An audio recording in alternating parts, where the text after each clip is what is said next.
Ha? Ni.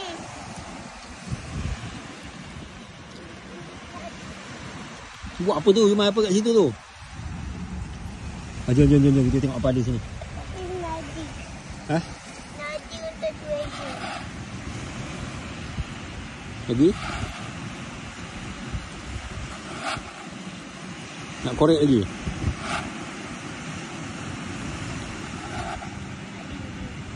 You cari apa? Treasure. Ada ke treasure kat pantai ni? Treasure kan selalu ada kat dalam pasir. Ha. Biasa jumpa apa? Ha? Biasa jumpa treasure apa? Jumpa satu je. Yelah, jumpa apa? Duit ke?